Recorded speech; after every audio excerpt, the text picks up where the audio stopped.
High, আমি গোপাল। ইংলোপিডিয়াতে আপনাদের সকলকে স্বাগত। আজকে আমরা প্র্যাকটিস করব যে অলরেডি আমরা যে ট্রান্সফরমেশন সেন্টেন্স করেছিলাম, এবার আমি সেকেন্ডের বাক্যটাকে যদি করি, কি দাঁড়াচ্ছে? সে আমাকে দেখে দৌড়ে ঘরে চলে গিয়েছিল। তো এখানে আমরা কিভাবে ট্রান্সলেশন করব? Already we knew. তো verb, this is the verb. Who went, he or she. তো এটা হচ্ছে সাবজেক্ট, তো আমি লিখে দেবো হি অথবা সি। হি চলে গিয়েছিল, তো চলে যাওয়া ইংলিশ কি? ওয়েন্ট। আচ্ছা, ধর এখানে একটা স্পেস দিলাম, পরে বলছি কোথায় গিয়েছিল? ঘর। আচ্ছা, ঘর ইংলিশ তো আমরা জানি, লিখে দিই রুম। যেগুলো জানি সেগুলো লিখে দিই, না যেগুলো জানবো না আস্তে আস্তে সেগুলো বসিয়ে আমরা জাস্ট একটা ম্যাচ আপ করে দেবো। এইবার কি হবে? ঘরে হয়ে গেল। এই দৌড়টাকেই আমি, আচ্ছা ওখানে দৌড়ে চলে যাচ্ছে, তো ওয়েন্টটা না দিয়ে রান করে দিতে পারো।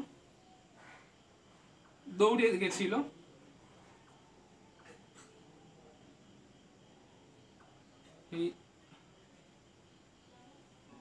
র্যান, মানে দৌড়ে গিয়েছিল, দৌড় যেহেতু সেই জন্য আমি র্যান করলাম।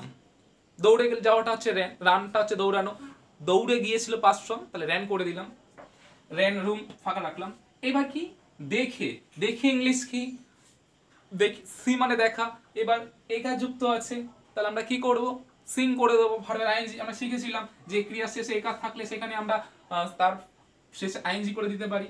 সিং হয়ে গেল দেখে ইংলিশ। তাকে দেখে, আমাকে দেখে, তো মি। এইবার এখানে কি লিখলাম?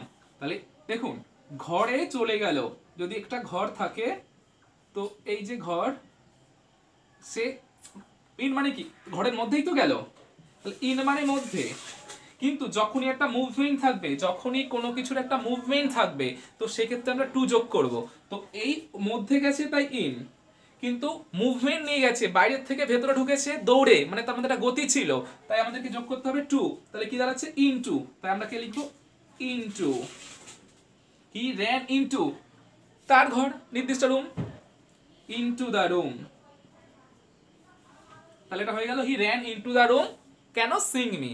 চাইলে কেউ আমরা এটা লিখতে পারি, কারণ আমি এটাও বলে দিয়েছিলাম, যখন ক্রিয়ার দুটো কাজের মধ্যে একটা আগে ঘটলো, তারপরে যদি একটা ঘটে, তাহলে যেইটা আগে ঘটেছিল সেটাকে কিন্তু আমরা আইএনজি ফর্ম করে আগেও লিখে দিতে পারি। চাইলে আমি কিন্তু বাক্যটা এরকমও করতে পারতাম, কি?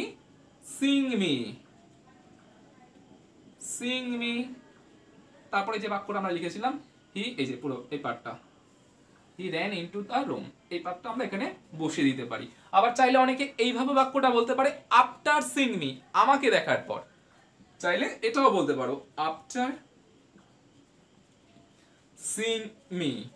তাহলে আমরা এটা করতে পারলাম। এই গেল 1 নম্বর বাক্য আর 2 নম্বরের বাক্য। এবার তাহলে আমরা 3 নম্বরের বাক্যটাকে করবো। তো এটাকে একটু মুছে দিই,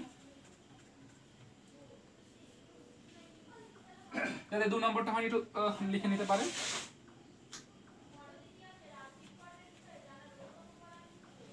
এবার 3 নম্বরেরটা কি বলেছে? পরবর্তী সেন্টেন্সের ট্রান্সলেশনগুলো কী হবে সেটা দেখতে হলে আপনি পার্ট 3 ফলো করতে পারেন, এবং আমরা খুব তাড়াতাড়ি পার্ট 3 নিয়ে আসছি। ততদিন আমাদের চ্যানেলটার সঙ্গে জুড়ে থাকবেন। ধন্যবাদ।